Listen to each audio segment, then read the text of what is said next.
Welcome aboard our Battleships podcast. This is a podcast analyzing anime relationships, whether they be canon or one the fans enjoy. Please be aware that our battleships are equipped with state-of-the-art weapons designed to leave no ships behind. If there is a ship that you hold dear to your heart, there's a possibility we don't. We are not aiming our cannons at you personally and mean no harm by sharing our opinions with you. We are simply anime fans talking about ships we either love or hate. This is not an informative podcast, so don't take anything we say as gospel. Keep in mind, our sails are painted in the blood of many spoils of war, displaying everything beginning to end. If you haven't seen the anime, we will reveal many of the exciting details to you, so you have been alerted. Again, this is your spoiler warning. Thank you for listening. I will now hand the wheel over to our captains.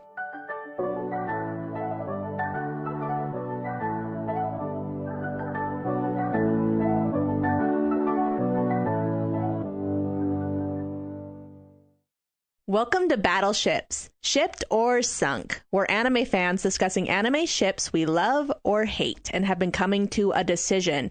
Do we ship the pairing or sink it with our cannons? However, this episode, we got something a little different in store. We will be analyzing the last 10 couples we've discussed to add any new details and last impressions before we move on to our next 10 ships. Woo woo! Woo! What kind of noise was that? It's Zephyra, what's new? This is true. My name is Juno, and I'm the romantic bisexual who has been loving analyzing these couples. It's been so much fun. I think you probably put in as much work in this podcast as I do editing, or close to it. I'm trying, y'all. I want to help.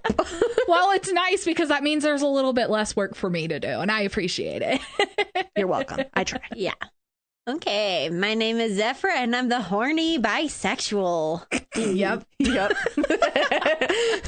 Some episodes that is much more clear than others. Yeah, and I'm afraid of this one a little. Some of the characters are very sexy. We can admit that. Oh, maybe. I don't know, because I'm Kaylee. I'm the asexual that somehow came up with this podcast, and I still don't know romance very well. But Kaylee, we're only 10 episodes in. We need more for you to learn the ways of romance. And the face she made. I'm slow. Okay, here's my new introduction. Hi, I'm Kaylee. I'm starting to slowly regret doing this podcast because they're dragging me down rabbit holes, guys. Save me. No, she will never escape. No. She went down this rabbit hole herself, y'all. It was her idea. She jumped into the water and we're dragging her down. Be careful what you wish for, listeners. Be careful what you wish for. Now, my fellow captains, let's deliver our final thoughts on these 10 couples. Woot, woot. Ooh. Who are first up? Edward, Elric, and Winry. Wow. English. I speak it, I promise. First up, Edward Elric and Winry Rockbell. There we go. I mean, personally for myself, I think I've said my piece about this couple, but what about you two? Anything new? I still think this was probably the best couple we could have done for the first episode. It's such a good starting point without immediately jumping headfirst into the most sappy romance thing we could have watched. True. That is very true. I love them. And Edward would always have to watch out for his head. Yep. Watch out for flying wrenches. This is very, very true. Because they are stuck together. Because I think that item was probably the most accurate hit that anyone had on him throughout the whole series. That is so true. Yeah. It was always the head, too. Headshot. Boink. I have to admire her aim, actually, when I think about it. Yep. If she could win the war by just throwing wrenches at people, the war would have been ended very quickly. Oh my gosh, what a sad skill set she didn't use for other people. Yeah. You know, if you just turn that wrenches into a knife or a dagger. Oh my gosh. That's with her aim, she would hit the mark every time, but she's a healer, not a killer. Yep. Very true, but damn, that would have been funny had the wrenches come flying at different people throughout the show in an effort to help. No, the wrench is only for Edward. It has his name written all over it.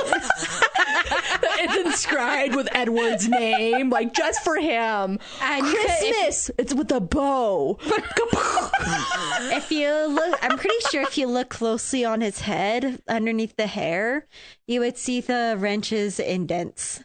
Oh, yep. Imagine it's always the same spot, like slowly like caves in. Be like, damn, then a really freaking sniper accurate aim. Well, it sounds like that's about it we have for that couple. We've said our piece and we are still very much shipping them. Mm-hmm. Oh, yeah. Yep. All right, then. Let's move it along. Second, Toru Honda and Kyo Soma. Took way too long, but finally. Well, they were in high school. So, I mean, that can take time for it to develop. Well, there is a couple scenes I would like to bring up with this couple that we didn't bring up in the original episode. Mm-hmm. The first one is when Toru approaches Kyo, who is staying away from the crowds of people swarming the shops during their school trip. There's a cat on his lap, and he says that the cat had just come up to him on his own and left on its own. Leave it. It can't be nice to everyone, after it gets upset, that he's not paying it attention as it wants. And it's like, how dare you talk to another girl when I am here? Beep, beep, beep, beep. And then runs away and it's like, you're a cat. And then he walks past her. But then, she takes in what he says and she freezes in panic, wondering if he will let her go someday in the same way. And so then she chases after him, grabbing the back of his shirt. And when he turns to look at her, and then she's kind of pulling away, she didn't think about what she was doing. He grabs her hand and asks her what is the matter. Aww. And she gets all flustered and be like, oh, I didn't know where you were going. So, I grabbed you. And then thinking also that this scene happens after a girl tried to confess her feelings for Kyo, but he firmly rejects her and says he doesn't even know her name and he's not interested and turns to walk away. And when she grabs his arm, he yanks away hard. And so then you think about that reaction, and then it's his Toru who's grabbing him. And how warmly he responds. Mm-hmm. So, I don't know. That scene meant a lot to me, just seeing how he'll treat her versus how he treats other girls. That's true. And I think it's a good portrayal of, again, all of the trauma and everything that Kyo had with everyone he loved. He probably expected Toru to walk away from him. Kind of like how that came up to him, but then in time will leave, Yeah. And I'm just like, no. And it probably threw him off guard that Toru grabbed him like that. And that's probably why he was like, what's wrong? On top of the fact that he was concerned because she was all looking sad and guilty or whatever she was looking like. Yeah. And then he was like, oh, sorry, I was looking at that food over there. But then there's another one where Kyo and Toru are in the classroom together alone. And Toru asks Kyo, what if someone in the Zodiac has their curse broken that you don't know about? Because by now she knows about, Kureno, the rooster. His curse is broken. But he tells her, don't ask him stuff like that because it's not a realistic situation, that doesn't happen. And then she gets really depressed and looks away from him, thinking, oh, did I word that wrong? Did I offend him? Is he angry at me now? And then he notices immediately the shift in her expression. And it's just oh, no, he isn't mad at her for asking him that. And she starts kind of getting lost in her own thoughts, being oh, my gosh, I'm sorry. I didn't mean to, step on your toes. And he's trying to apologize to her, no, it's okay. I'm sorry. And she's not responding. So he presents her with a flower. Oh. And she looks at him all teary-eyed, but she accepts the flower. And I don't know, just that scene made me emotional, being he was trying so hard to apologize. And when she wasn't responding to his words, he, made an action that caught her attention and was I'm sorry. But how quick he was to respond, though, when he realized he had upset her. And And then what I loved about this scene was like Toru is waiting for Kyo in the classroom, like after their failed attempt at like practicing their play that they're having to do for the school. It's Cinderella-ish. Oh, yeah. And at first, they vote him to be the prince. And he's like being like, no, I don't want to be the prince. Like, this is stupid. I don't want to be a participant in this. Then they edit the play and she's showing him the new script like, my part is so much easier. And then for you, but it's only because I'm the bad actor here, like all panicky. And he's just standing there like thinking like, what were you thinking while you were waiting for me all alone? And I don't know, like, it's like his emotions get the better of him because then he lowers his head on her shoulder. And that totally makes her pause. And she's just kind of like, what? Like, you okay? Especially after, seeing his hand is bleeding after punching out a window. But then, like, just seeing her enthusiasm and that she was excited to show this with him, like the new script and being like, let's do this, we can do this. That he finally is like, okay, I will participate in the play. I will be the prince. It was Toru who softened him up and was, made him be like, oh, fine, I will do it. But for me, it's like, I will do it for you. Because obviously you want me to be a part of this. It was most definitely, I'm only doing this for you. Yeah. Especially when you think about like that moment in the play during the actual performance of like being like, no, that's not what I want. When he's like saying a line, but it like upsets her. I forget exactly what the context is, unless one of you two remember better than I do. It's been a while. But like, but something that like him going away or something and her saying like, oh, yeah, she doesn't want that. Do you know what I'm talking about? Yes. Yeah. He mentioned that it was something about being locked up or leaving. And that's when Toru was like, yeah, no, I don't want that. And it was still the performance. So everybody was like, what? Going off script, and she forgot about the performance and was like, no. Yeah, that, like, and then especially after they meet up after the play during somewhere outside, and they're both like, no, I can't allow myself to think that. And it's like, you both don't see it. You're in denial. You're in denial. I feel like most of the couples we covered are almost always in denial. So Pretty much. true. Mm-hmm. So the last scene I wanted to bring up that I think is actually really important considering, Toru's attachment to her mom, that when they visit her grave. And Kyo tells her while they're there that when he graduates high school, he wants to move away so he can engage with the world now that he is normal. Because, he had always been frightened about being a part of the world because of his curse. But now the curse is broken. And Toru tells him to take her with him. And he was like, oh, but we will be far away and she won't be able to see her friends as she does now. But Toru tells him that being away from him would make her sadder than staying with her friends. Like she doesn't want that. Like, even though she is very attached to her friends, she would rather be with him. Mm-hmm. Mm-hmm. And so then they, clasp hands and touch foreheads and he tells her thank you. And it's just like... And then he talks to her mom over her shoulder and that he's going to take her with him and he will keep his promise that he made to her all those years ago. And he is sorry that he is late. Yeah. And he'll protect her for the rest of his life. And seeing Toru's face, it just makes me go, oh, sweet Toru, you deserve this. Like, you found yourself someone absolutely wonderful who adores you and you adore him. And the fact that he knew your mom. Yeah. All those years ago, and she had such a good relationship with you, and he just misunderstood that moment when, when she was dying and wasn't able to speak. She was actually telling him, like, please protect my girl. Keep your promise.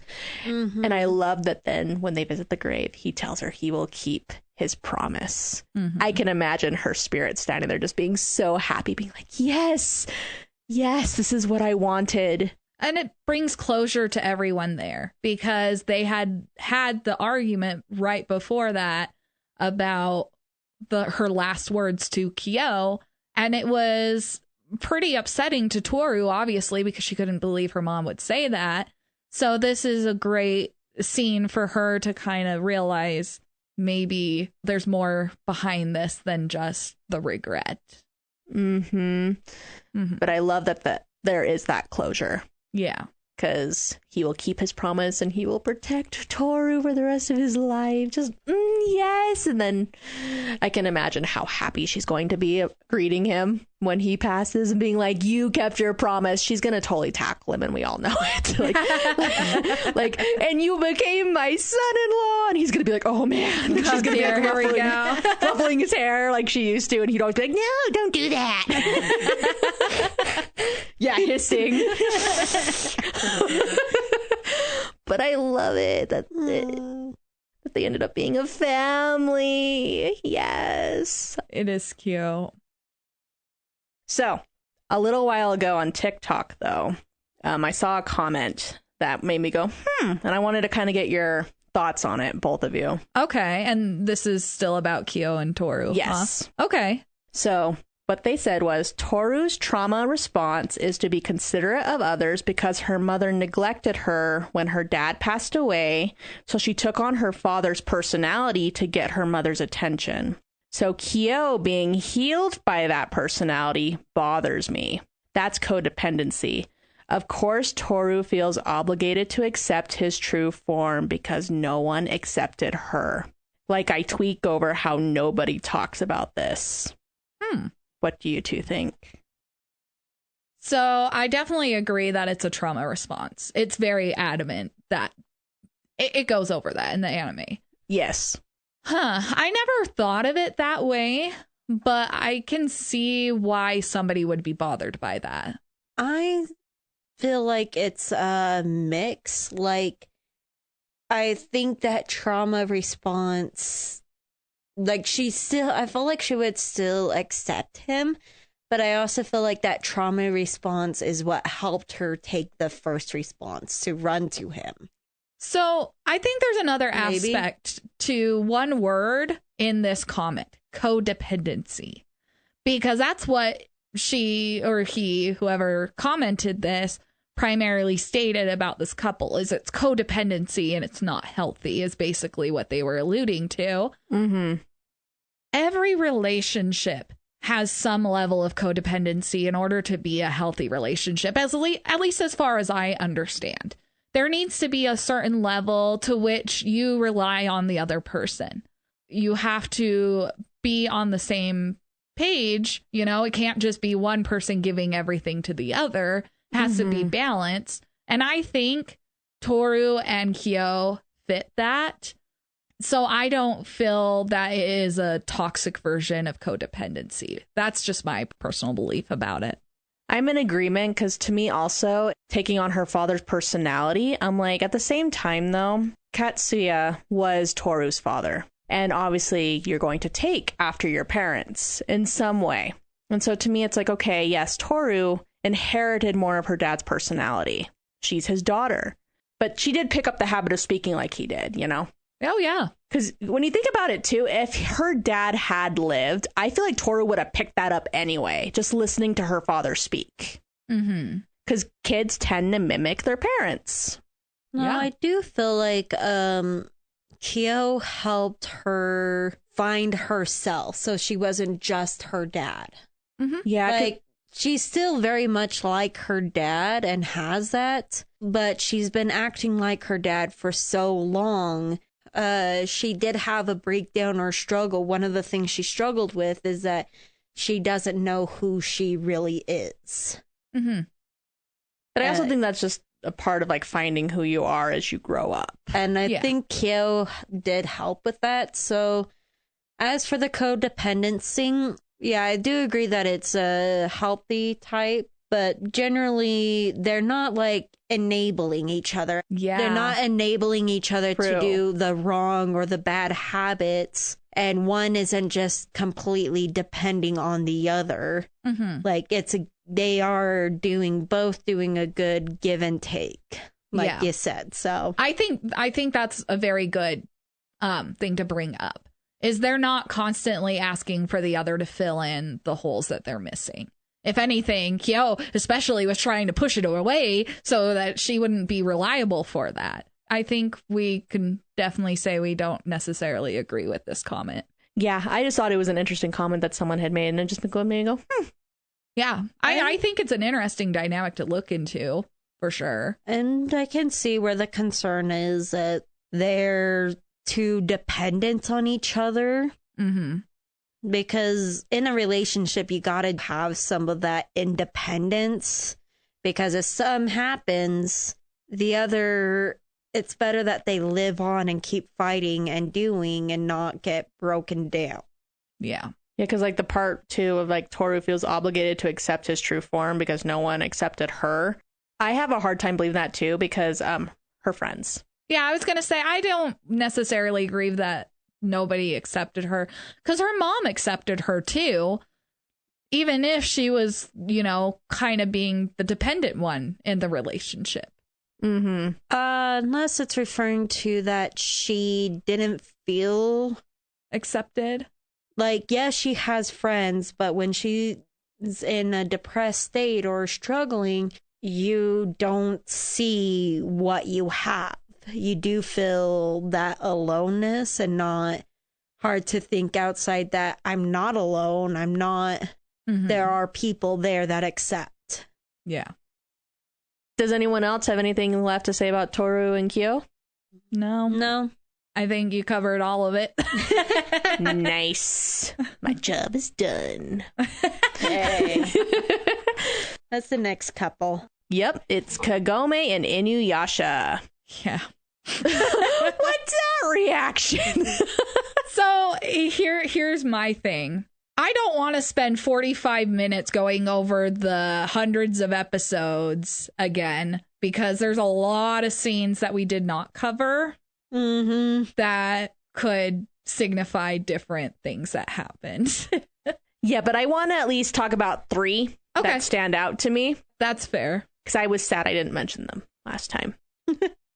So this is earlier on in the series, the first one, of where Inuyasha is struggling to wash off the smell of blood after he transformed. And after Kagome approaches, you know, he gets out of the river and he tells her she doesn't need to force herself to stay by his side, thinking, you know, she's probably traumatized by what she saw, what I did when I was transformed. Then he tries to like almost like lie to himself, like yelling that he doesn't have a problem with what happened. Like, it's fine. I was transformed. I don't know what I did, but, you know, whatever. Mm-hmm. But it is obvious it bothers him, you know. But then she calls him out on it, like, you're lying. Don't act like it doesn't bother you. Mm-hmm. And when he, you know, looks away like with a huff, like, she hugs him from behind. And he kind of like melts into her touch of being like, oh. And she's like, I understand how you feel. And he places his hand over hers where it is resting on his shoulder. And he's just thinking to himself, you know, Kagome, I really don't remember what happened when I was transformed. Mm-hmm. And it's like, no. But she was there for him when he really needed it, you know, when he's struggling to comprehend the magnitude of what he did. Because I think it was something like he did kill some humans, but I don't really remember why. I don't remember that. But as you're explaining this, it makes me reflect back to the fact that we talked so much about the fact that Kikyo did not accept Inuyasha's demon side. And this is a really good example of when Kagome does the thing that Kikyo could never. Because if Kikyo had been witness to him transforming and attacking people, she would have shot him. Yeah, she would have taken him down. Mm-hmm. Again, that contrast between Kagome and Kikyo. That's why she was so willing to use the sacred shard to turn him human, is because she did not accept his demon side. She wanted him, but could not accept. Yeah. Yeah, especially since he originally was going after the Shikon Jewel because he wanted to become a full demon. Yeah. And then another one, both comedy and very sweet, is when Kagome is trying to make it in time to go to a college exam. And she loses her bag in the train. And she's freaking out, and Inuyasha shows up. And so she's like, chase it, my bag's in there. And so, you know, he chases the train, but it's funny because when it parks, you know, he pulls out his sword. He's like, I'll take it down. And she's like, no, sit. So he plummets down, and then she runs into the train to find her bag. And he's just like, oh, she's so ungrateful, but he smells her bag. So then he disappears for a moment. And she's like yelling, has anyone seen this bag? But then he yanks her out of the train right before it takes off. And she's like, why would you do that, dummy? But then realizes what he's holding is. He's just like standing there. He's like, this is what you're looking for, right? And like she like hugs the backpack to her chest and starts getting teary-eyed. He's like, what did I do? And she like tackles him in a hug and is like, oh, thank you so much. I'm so happy that you're here and I can rely on you, or something, just something along that line, those lines. And he's just like standing there and he's like, well, I'm glad you finally figured that out. And I'm just like, what? Just like, she's always known that, but I guess in that moment he really kind of needed to hear that. How often does she actually tell him how much she needs and cares about him? I mean, quite a bit. I mean, at least the caring part, but like relying on him, maybe not so much, but she does. I mean, especially with his protection. Yeah, like how often does he hear those type words? But yeah, especially with him being a half demon, he hasn't heard that from very many people, especially a human. Especially a human. Probably not even from Kikyo. Yeah. No. So for me in this scene, he was going to do his thing, you know, he was going to kill the train. And then the sit boy, you know, he was there to help her. And then suddenly being told, nope, don't do it. I know my puppy would be fucking pissed at me if I told him to do something and then went, no, don't do it. My dog would look at me like, then what the fuck was I here for in the first place? Well, she told him to chase the train, not kill the train. But same diff to Inuyasha, like... I guess, yeah, chase it and kill it like they had been doing with all the demons in the feudal era who have the shards. He has to chase them down and he has to destroy them so he can get it back. So I guess that must have been the instinct to do that with the train. Well, and he's not very familiar with trains either. Does he know that it's not a living thing? I don't think so, considering how many times he like growls at cars and like other things when he's in the modern era is. Because definitely not familiar with any of it. Because I remember in like one of the movies, like she's playing volleyball with her classmates. He shows up and he's like, "Look out, Kagome!" He like grabs the volleyball and goes onto the roof. And he's like, "This stupid thing is not going to hurt Kagome," and pops it and like starts stomping on it. It's like. And she's just like, no, it's a sport. It wasn't gonna hurt me. Oh my god. Or the telephone booth where she has to shove him in because a group of students are gonna walk by and he's not wearing like his disguise over his ears or anything, and Sota pays for it. And it starts flashing because it's taking pictures. And he's like, "Look out, Kagome!" He's about to swipe it. And she's like, "No! Inuyasha, sit!" I forgot about that. Oh my god. So it's like, you would have thought like by now maybe Kagome would have told him what certain things were in the modern era. Or so he's not constantly being like, "Look out, Kagome!" and again attacking it. I feel like something she did try to, but would he have listened or too distracted with other things? I don't know, but it's funny how many times it does happen throughout the series. Technology, grrr. It's a threat, grrr. Claws. Okay. And then the last scene, I actually just love this scene. I don't know why, but it stands out to me that the trust that Kagome has in Inuyasha to always catch her. Because I think it's in this anime series, but it's like where Kagome jumps off Kilala after yelling his name when he's down conversing with Moroku and Shippo on like some battlefield. And then they look up to see her falling. And Inuyasha panics and is like, "What the hell are you doing?" and catches her, right? He's like, "Idiot!" But he puts his sword down and immediately holds his arms up like, "I'm going to catch you." And does her in a little twirl to like slow down her momentum. And he's just like, "What were you doing? You're not baggage." But she's like, "But I knew you would catch me." Just the trust she has in him to know that he'll be there for her. Like if she falls, he will extend his hand to her. I see it as a very immature moment for her, actually. I could see that too, being like, because I mean, something could have happened in those couple seconds that she was falling. Yeah. It reminds me of the trust fall that you would do with all your friends, you know, see how true my friends are. I feel that's all I get out of that scene. I don't get a sense of yeah, he'll always catch me. It's more of a, will he catch me, or is he too busy with for other Kagome, things? it was he will catch me. He will not let me go splat. But the danger of that is if she's just randomly jumping and like calls him and expecting him to catch her, if he's in the middle of a battle and turns to catch her, he could get seriously injured or... Yeah. I can't think of a moment, though, in the series where she did that when he was facing off against an enemy. Because all in that moment was happening was he was just conversing with their companions. And obviously, he wasn't fighting anybody. So he could, come to her aid right away. It wasn't like, oh, you're fighting off against one of the Thunder Brothers or one of the Seven or whatever. I don't think, she wouldn't have been stupid enough to be like, Inuyasha, catch me in that moment, because then it would be like, no.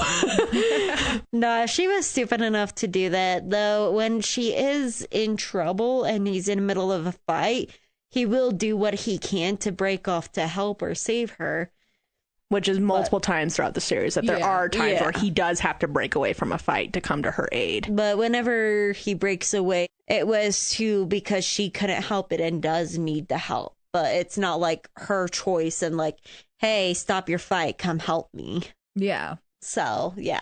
But I don't know. I think I just love that moment because I just thought it was so cute how he twirled her. And then it's like telling her, you're not baggage. And she's like, but I just wanted to get down to you faster.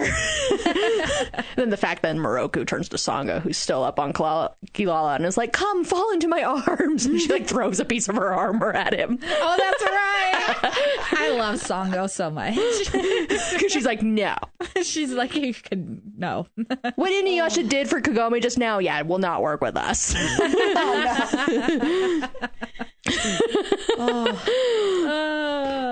But I just had to point out those moments because they just stood out to me and when I was watching the series. Because, there's a lot of moments between them where they get soft. Yeah. So it's hard to be like, this one and this one and this one and this one and this one. Because then it gets on too much. We all have our favorite scenes. Oh, yeah. All right. Fourth, Victor and Yuri. Oh, such a beautiful couple. Such a beautiful couple. I don't think there is any scene that we didn't really cover in depth.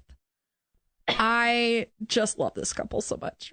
I feel like we did a really good job into diving into all the important parts for sure with these two, because there's a lot of them. But I do have to say, from an editor point of view, this was the worst one to try to publish because I had cut out some extra tropes, and one of them also included us fixing the timeline for the episode. Oh, yeah. So we were like, huh? Wait, I thought we fixed that. Wait, we deleted it. Oh, no. Okay, so here is the story, and this will be very entertaining, hopefully, for the listeners and you guys to know how much stress this caused me. I uploaded it. It was perfectly fine. And then Juno was like, what about this? I thought we clarified it. I'm like, oh, fuck, we probably did in the stuff I cut out. Yeah. So I re-edit that little spot that I cut out, and then I go to upload it. And I put it after we had declared we shipped the couple right before we closed out. And I caught it when I was re-listening to it. And I was like, okay, nope, this is not right either. So I went in to edit it again. It didn't upload. I didn't know all this. And so I had to spend probably a week's worth of time trying to get this damn thing edited and republished both on Spotify and YouTube. Oh my God. Was losing my goddamn mind. I was not okay. Ooh, you didn't mention this before. That's why it's funny. That's why we do this extra, so you guys can know my struggle. But luckily, I love this couple to bits and pieces that I wanted it to be clarified for my own peace of mind, too. Oh. If it was the Toradora episode, I would have said, go to hell. Hell yeah. But before we move on to the fifth one, I need to still give a huge shout out to the triplets, Axel, Lutz, and Loop, for recording Yuri performing Victor's skating routine. Yes. If they had not uploaded that, the series wouldn't have happened. Mm-hmm. Oh, yep. Because the last time with this change of time, or, us correcting this timeline, The last time they had saw each other was when Yuri was drunk as fuck and asked him to be his coach. So it was, oh, that's right. This dude, he had a really rough time at this competition, but he still loves to skate, and he was enamored by him. Sure, I'll go be his coach. And then shows up at the hot springs. Yep. That I would have reacted the same way Yuri did. Like, what? He's naked. He's so very naked. But also, like, during the fact that when he was drunk and pole dancing and started kind of like doing a strip, that Chris joined in, so he wasn't the only one. So nothing else? Oh, no. Nope, I'm good. All right, let's turn the page. Flip. And now fifth, Eren Yeager and Mikasa Ackerman. Okay. I have stuff to say on this one. Ooh. This is one of the 2 or 3 where I have stuff that I regret or want to clarify. Please, I still don't ship this couple, by the way. Nothing has changed in the past few months since recording the episode. But I will say this. Originally, I said it was because I didn't think that Eren would give Mikasa as much care as Mikasa gives Eren. I don't think it was as much that. I'm trying to remember how I worded it. And unfortunately, I didn't write it down in my phone, and I don't know where the goddamn notebook went. So I'm going to just have to butcher this and hopefully get it right. Guys, it's sad. I wish you luck. I think for me, damn it, I really don't remember how I worded it. I'll think about it and come back to it. You guys go ahead. What about you, Zephyra? Not that I can think of. It so frustrates me. The ending very frustrates me. It's supposed to be a bittersweet ending. But, like, I know they had their time and he gave her that memory, but, like, it does not count. For me, it does not count. He had that, she did not. She only got the memories. It's like suddenly, oh, I remember a random memory from my childhood. Is not the same thing as, I don't know. I just, no.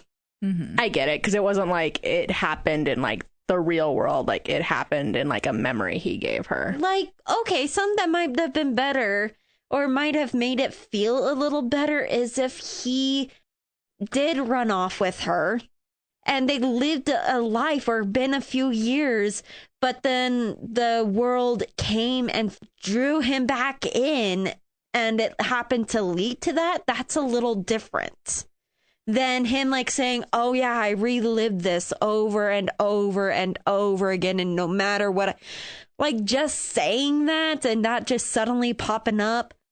I guess it's hard for me to like be on board with that too, because thinking about all the other characters who probably would have died before Eren would have been forced to back into the war with Mikasa again. It's like, what about Armin?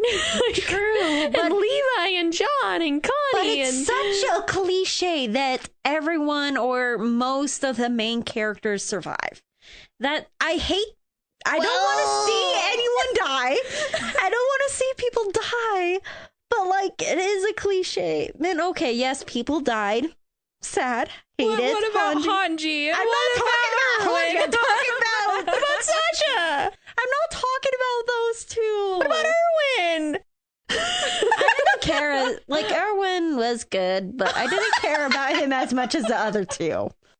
I personally really liked Erwin because I thought he was an entertaining character. And I loved his mindset about commanding, you know? Like, he was good. Don't get me wrong. He is a good character, but I don't feel for him as much as the other two.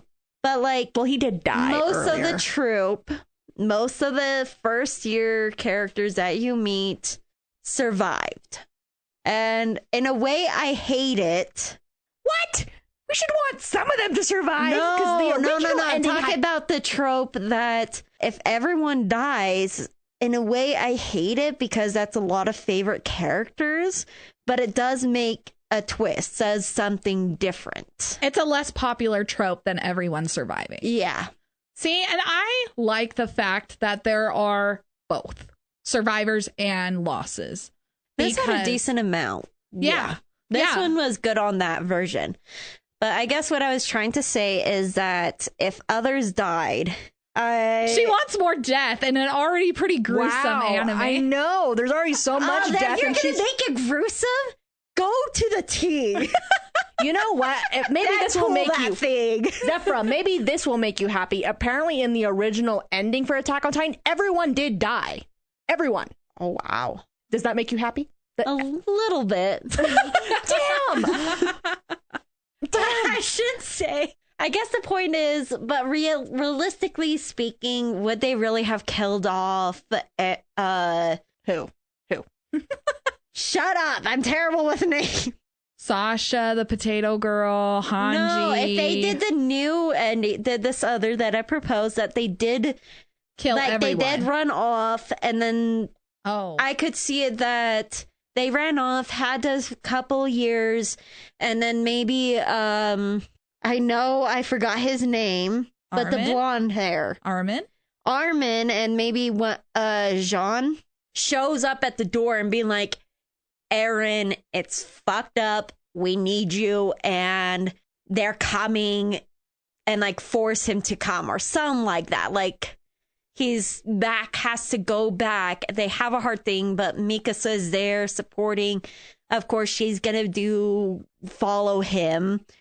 And they go back and fight, and it could lead to the rumble where they destroy like a good amount but like give us more, actually show us that life they could have had, not just be like, oh, this happened, but we're only going to show quick scenes of it. Well, and this conversation that technically did not happen.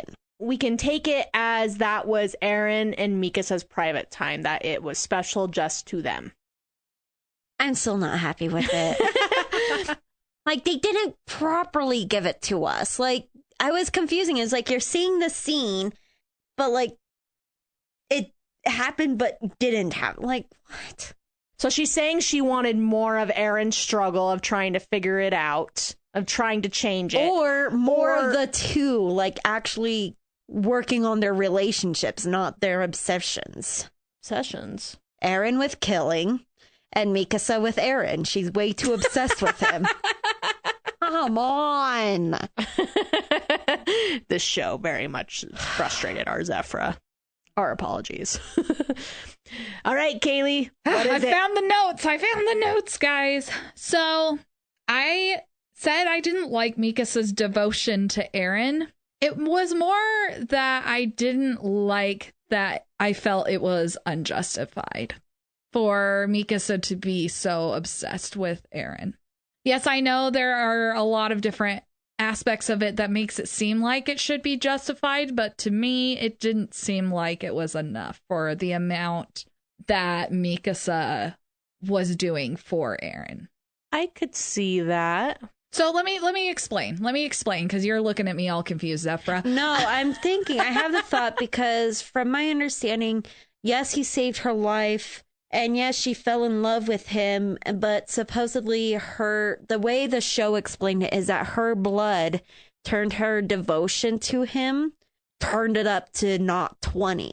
Yes, those are the big 3 points that they make. One, that Eren saved her life and gave her the motivation to keep living even when her entire family died. Second, they took her in, she became a member of the family.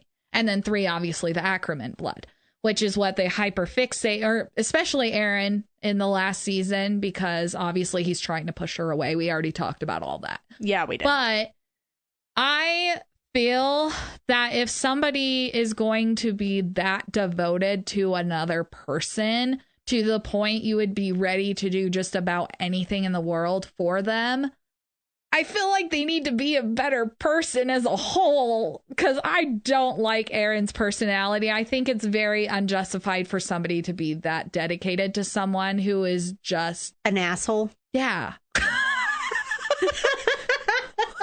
Well, you can't argue that. He is such an asshole twerp that's always looking just to fight. All he wants to do is fight. Okay, and so here's the reason why I said it this way. And I don't like mentioning couples that we haven't covered yet, but we have mentioned them so damn much. Hwa Chong and Shilian. That's what I thought. Because Hwa Chong, honest to goodness, has a lot of Mikasa syndrome. And the fact that he is hyper fixated on Shilian. Very. And 800. It's one of those where I tried figuring out, why do I like Hwa Chong and Shilian, but I don't like Mikasa and Eren? Because they're very similar in that aspect. It's because Shilian is doing it selflessly for the most part. Everything that he was doing was to try to help mankind. You know, I want to help the common people, blah, blah, blah. Eren, other than wanting to save his close friends and companions at the very end, doesn't really have much going for him. I'm sorry, but that's he just wants to kill and fight Titans. Other than that's his only motivation. He wants to get revenge for his family being killed, which is understandable, but at the same time, that's it. Yeah, it just seems unjustified. So he also really wants to be free because he does not want to be stuck in a cage like he feels like cattle. He feels like he was born into this world, and so he should be able to experience the world, that he should be able to go to these places that Armin showed him in a book, and feels like, why can't I do that? Why am I contained like this? Why are these monsters containing me in this place I do not want to be when I just want to be free? Yeah. And so, I think it's not more that he wants to fight just because he wants to fight. It's because he wants to be able to go and see the world with his friends. I think it's a mix of both, that like he wants this. He does have selfish desires. It does create a huge aggressive, I feel like I don't know. I mean, yeah, he is aggressive. I mean, we've seen that since he was a kid. But I think it's just him being so angry with his living situation that he is living in a wall that he can never leave, otherwise he will be eaten. Yeah. And I can understand that. Like, that would be so frustrating, in seeing how beautiful the world was and being like, why can't I go see this beautiful ocean? Why can't I go see these lands of fire? Why can't I go see these beautiful auroras in the sky? Like, why am I in this one place I can never leave? And that makes sense to me. So I can see why he was such an angry thing, especially with even his dad being like, whoa. Yeah, it makes a lot of sense. I just still don't like it.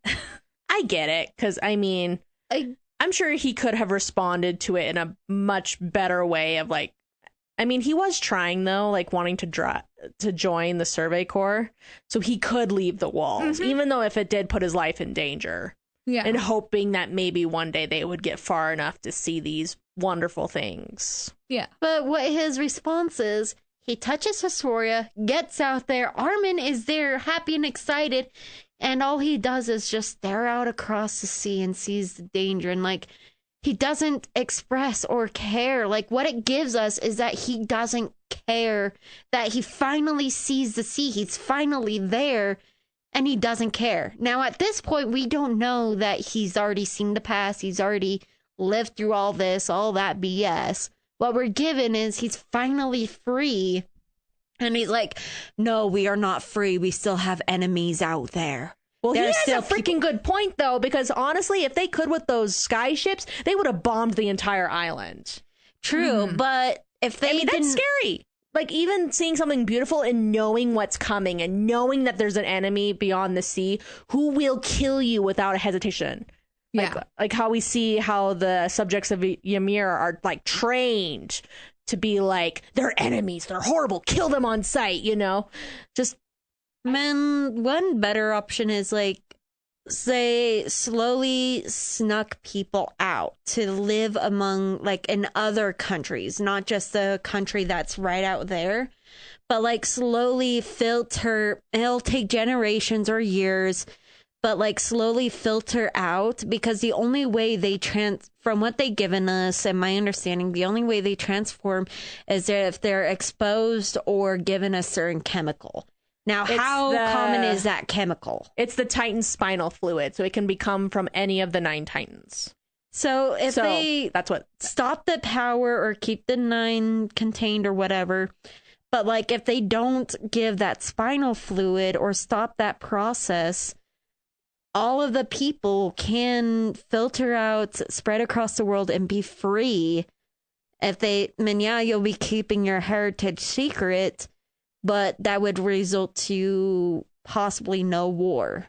I don't see that being a solution, because Marley was determined to destroy Paradise Island. That's true. So even if you say like they filtered out people slowly through generations, they would have come after Paradise Island quicker. Eventually, man, they were working on it and getting the 9 just for that. So yeah, so that wouldn't have worked, even though as much as we would have liked that to happen. yeah, now I say that and now I'm remembering. Oh wait, they sent the 3 kids over there just to destroy the civilization completely. Yeah. Destroy the walls and destroy them. And another aspect of it, humans are greedy. Yep. It's just a human nature thing. Yeah. I love the fact that this can go into so much of that. It you know. does. But that's not what we're here to talk about. The point is what you were talking about, Aaron, Mikasa's obsession. I was also thinking how much it's like with Hwa-chong. Yeah. But I think it's also how they approach or do it as well. Like how Mikasa handles her obsession compared to how Hwa-chong handles his obsession. If anything, I think Mikasa's obsession is a little less creepy than Hwa-chong's. But again, we're not here to talk about Hwa-chong. That'll be in a future episode. Taken. So let's move on to the next point. So in terms of Aaron's and Mikasa's relationship, I feel like we glossed over a lot of important moments between them, like especially in the earlier season. So I'm just gonna list them really quick. Okay. Just because I think they were important. So when Aaron and Mikasa were put on different teams during their first battle in Trost, and when she complains about being separated from Aaron headbutts her and tells her that she can't have her way. You know, she needs to do her job, that she is being dispatched somewhere else, and so she needs to go and do that. And he'll be fine with his team. She apologized to him, but then tells him she has one request as she's like grabbing his sleeves. He does not die. And of course, he yanks away from her and of course he dies. Yanks true, away though. and dies. And then after Aaron, you know, is coming out of a Titan carcass and Mikasa obviously gets him out of danger up on the wall. And of course, the garrison hears about this and they corner them and aim cannons at him. But the fact that she's standing there with her swords drawn in front of him while he's unconscious, and just, I don't know, that devotion moment of being like, nope, I'm not leaving him, even though I just saw him come out of a Titan that eats people. Nom, nom, nom. Well, she didn't ever, he became a Titan, but she saw him fight other Titans. So did the others. Before she realized it was him. And then even after she realized, she's like, doesn't see that he's a Titan. She sees that he's just fighting Titans. He's Aaron. He's Aaron fighting Titans. Doesn't matter what form he's in. So that is very true. So I think there's an important element to this was Aaron being like, you can't get what you want. Just makes me think that Aaron is a tough love kind of dude. He is not a sappy, romantic, I'm gonna do all the buying flowers and gifts and stuff like that for the one he loves. And at this point in the story, I don't know how much he actually thought of Mikasa romantically. I'm not sure if it came until later, but I think that does bring a different element that I never really fully thought of, is just the fact that Aaron is not a lovey-dovey sort of individual like Mikasa would probably be. I agree. And then during Aaron's trial, several accuse Mikasa of being a monster as well. And Aaron immediately yells at them while that he may be a Titan, she is not. And because he says, wait, I may be a monster, but she has nothing to do with it. And then the way he was staring at her when she was carrying barrels when they were on the wall preparing for Roderick showing up, his eyes were so focused and bright while he was admiring her, like checking out her strength of being like, as she's getting the bombs ready to take out that creepy fucking ass Titan, y'all. Didn't have a fucking face. No. No, it had a face, but it destroyed its own face since it couldn't. But when we saw it, it didn't have a fucking face. Oh my gosh, that thing. Yeah. And then Mikasa, the moment she overhears that Reiner and Bertolt are the Titan shifters, immediately nearly kills them both to protect Eren from them. Mm-hmm. She was like right behind his shoulder right away, and even Reiner was like, holy fuck. And then she very nearly killed Bertolt. She nearly got his head off. Like, damn. Which is good. Yeah. And then the Smiling Titan arc, you mentioned that like Mikasa was slapped by a Titan, like when she's trying to save Eren. But before that, before she's grabbed, Eren does scream past the gag he's wearing to try to warn her of the incoming danger. Oh, okay. There's a Titan reaching for her, and he's probably very devastated he can't go to her rescue because he's really putting up a fight with Bertolt. Like, you got me restrained, I'm gonna fucking use my legs and everything I can to make this so difficult for you. Yeah. And then so Mikasa was injured, and when they were riding back to the wall, like how she was clinging to him, the look on her face is she's probably just like taking it in that Eren was alive and safe. And they made it out of that dangerous situation. Coming down from the adrenaline and the emotional stress. And physical injury of being... Yeah, that too. Grabbed by a Titan, just fucking horrible as shit. And then, apparently during that scene on the battlefield, while they're, you know, on the ground, the author originally wanted Eren and Mikasa to kiss, but he was too embarrassed to draw it. What scene? When the Smiling Titan is about to grab them, like when they're on the ground, when Mikasa's injured and their friend is fighting him. Hans, I think is his name was, before he was killed. Right before Eren is able to summon the founding Titan's power because he touched the Royal Titan. Okay. They were supposed to kiss during that scene. Smiling Royal Titan. That seems like such a weird moment to... Well, I guess they thought they were going to die. It probably would have been like, you know, a final kiss goodbye too. Like, we're going to die here.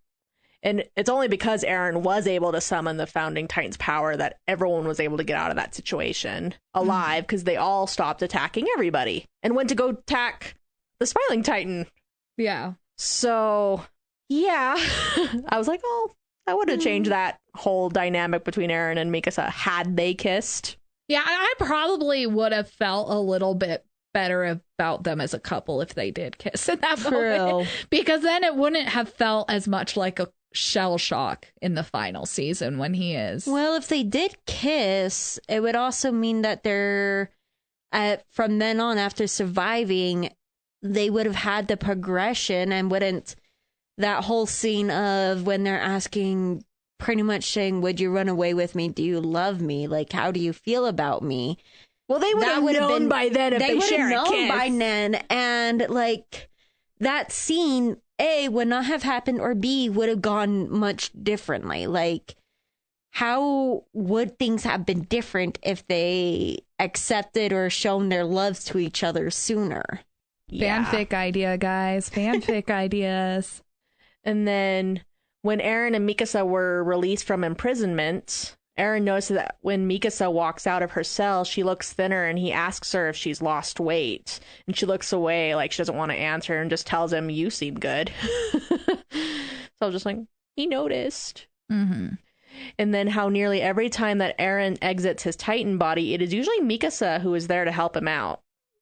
Yeah. And then the scene where Eren knew that Mikasa would take out the Warhammer Titan, even though he had no confirmation that they would show up in the first place. He hadn't even seen her when he was facing off in that scene where he's like, what are your final words? And he's just like, now or never, Mikasa. He knew that she would be there. And then the fact when she reaches him, and then I love the fact that because he doesn't have the ODM gear, that she's grabbing him and like lugging him along with her. He probably loved that, but he will never fucking admit it. Yeah. And then we did talk about it briefly, but like when Eren was refusing to let Mikasa or any of his friends inherit the intact Titan when his time was up in 4 years or something on the train. Yeah. A little bit more context. He says, I want you all to live long lives. You're more important to me than anyone else. He's red in the face while he says this, and the first person he looks at is Mikasa. Mm-hmm. Mm. But then I wanted to ask you two, because at the end of the final episode, we were talking, like, you guys hadn't seen the final, like, little clips at the end about, like, what happened, time regression. Yeah. So what did you guys think? Did you guys think that actually was Mikasa with a potential husband and child? And do you guys actually think, like I did, that Mikasa was buried next to Eren under the tree? So, yes, she was buried under the tree next to And no, Eren. she did not get a new husband. No? I believe, because I watched it, but it was so damn hard to actually tell anyone in that photo.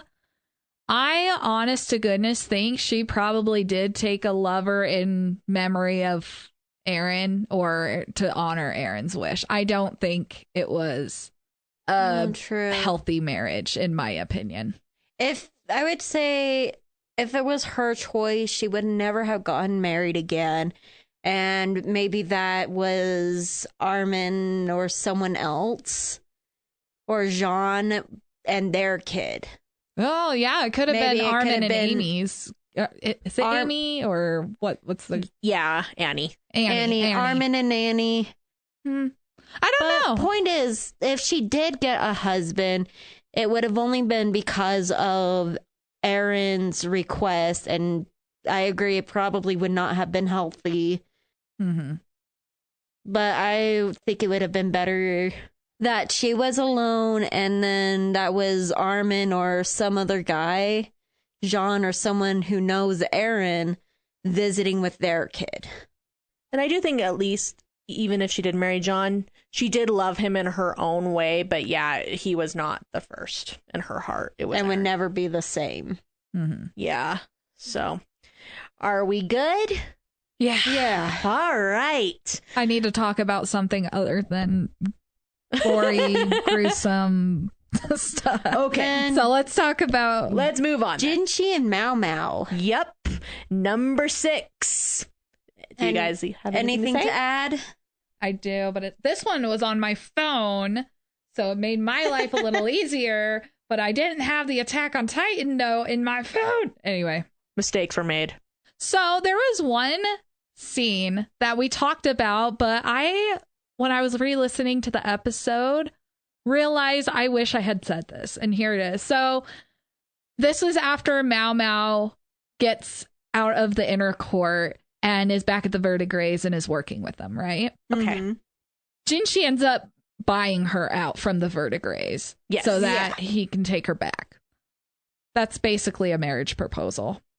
Yeah. Because when people buy out a courtesan, it's basically akin to being like, you're only for me now. You're Marriage. married to me now. Or, you're now a concubine of mine, or whatever it may be. Usually it's for love, or a guy is such a bastard that he wants her all to himself. Yeah. To So abuse her like that. But Jinchi basically proposed to Mao Mao. Especially when you think of it in the context of her dad and her mom, that her dad bought out her mom. So yeah, that's Jinchi. And then I also have a second example of that I'll actually Okay. bring up in just a second. Because one thing I didn't bring up that I actually kind of love is Jinchi calls Mao Mao his cat. yeah. And especially with how many times we see her with cat ears and cat tail when she's all excited and everything. Because he's talking to I feel like I'm going to butcher his name, Laku, the guy who is interested in Mao Mao's sister at the house. Oh yeah, the one that she ended up taking Yeah. The hair hairpin stick for. too. Because then he says, my cat can be quite cautious, and yet she's willing to give you advice and consider you as a candidate for her sister's life partner. Mm-hmm. And I'm just like, yeah. Yeah. Because, like, who also wants to buy out? Pyrin? Yeah. Yeah. And so, like, who replies to him, in other words, if your cautious cat lets her guard down around me, I'm trustworthy. Yep. So I'm just like, Jinchi has a cat who is very selective, which is very true. Yeah. Mhm. And then one other thing I wanted to bring out that wanted to ask you guys is the only time Jinchi makes Mao Mao obviously blush is the indirect kiss.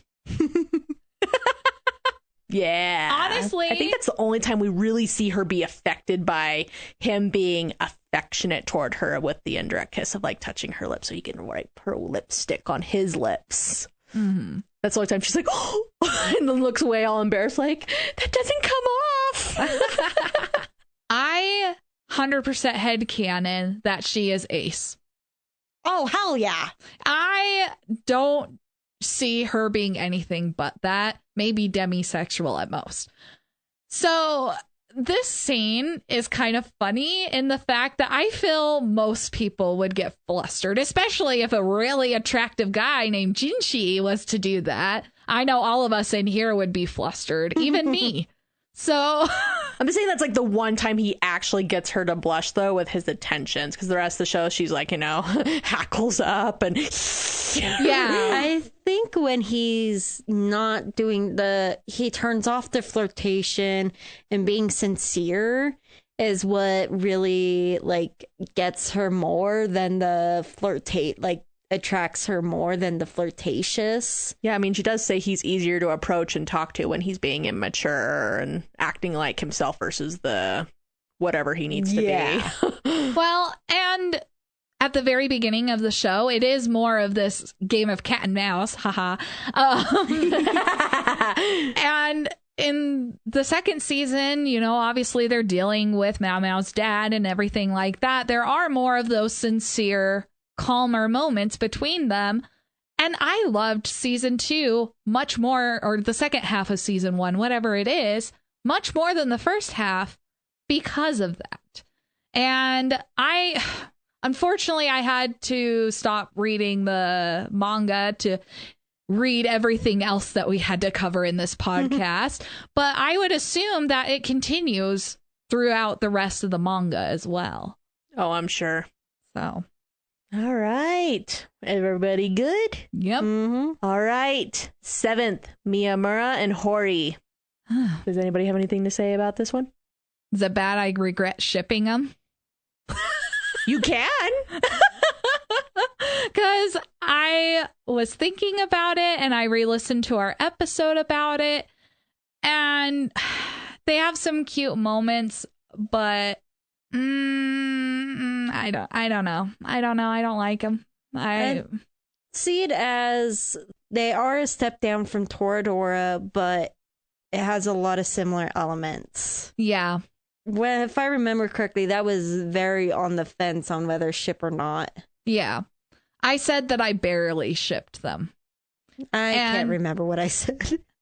You said basically the same thing. Yeah. But for me, the biggest thing about Hori and Miyamura, and we covered this extensively in the episode, is just the fact that Hori didn't really seem to give much of a care about Miyamura's opinions and his beliefs and his thoughts and stuff like that. Yeah, that was kind of my gripes. Mm-hmm. That she didn't really accept him for who he fully was. Yeah. Or she just disregarded it as a whole. Maybe not accepting it because she wasn't trying to change him like, Kikyo was to Inuyasha, but she wasn't necessarily accepting it like Toru did with Kyo. Yeah. She just okay, moving on. I'm going to keep doing what I want. Which was anyway kind of frustrating because I really would have loved to get more of Miyamura because I liked him more as a character. Oh, yeah. And it's give me more about him. I want to know kind of too, why is Hori so drawn to him? What's there? Because I mean, honestly, all of the rest of us can see it, we're like, ooh, handsome and has piercings, has tattoos, so he's physically appealing, especially with his long black hair and those pretty blue eyes. Yeah. But it's I would have loved to know more of what he was into, because I know I complained a lot about the fact he brought a movie once to Hori's and she's like, no, we're watching this scary movie. I was come on. Mm-hmm. And then there was one scene I wanted to talk about because I don't think we mentioned it really much, and I find it more on the creepy side. Oh no. But can we talk about like how Hori knows how her boyfriend smells like? And there was a couple moments in an episode where she was all off put because he was wearing his friend's hoodie, and like she knew it wasn't his just by the smell alone, even though he had washed it. And then she like pulls him in to smell him later when he's like wearing his school uniform. He's all kind of like, what are you doing? Like, why are you holding my sleeve so close to your face? And then she got all excited when she's like, oh, it finally smells like you. Like, oh, your smell is my favorite. And I was like, I don't know. I just thought it was weird. You pull in your boyfriend to give a great deep breath to be like, it's your scent, right? You're not wearing anyone else's scent. Honest to goodness, it reminds me of girls being obsessed with their boyfriend's cologne and stuff like that. I just wish they didn't do it as, oh, it's your smell. It's more, I wish they would have, said the smell of your cologne or something like that. Then it wouldn't be as creepy. That's probably what is. He has a smell that's different or puts on some that's a little different. So it's more noticeable if he put on someone else's clothes. And I feel like he would be the type of person that would not put that cologne on someone else's clothes. Mm-hmm. I mean, I think it's okay for like a couple to like how the other one smells. Like if they have a preferred perfume or cologne. Yeah. Which is, you should take comfort in your person, like that kind of stuff. But I don't know. I just thought it was kind of depicted in a weird way with her like sniffing him and him being like obviously kind of uncomfortable with it. Yeah. And especially like not explaining, like talking about it. Because like he doesn't tell her like straight out that it's not his, that he's just borrowing it from his friend. Yeah. And then but she's like a freaking bloodhound, so territorial over her boyfriend. And you see that a ton in the show of like, he's mine. No touchy. Don't.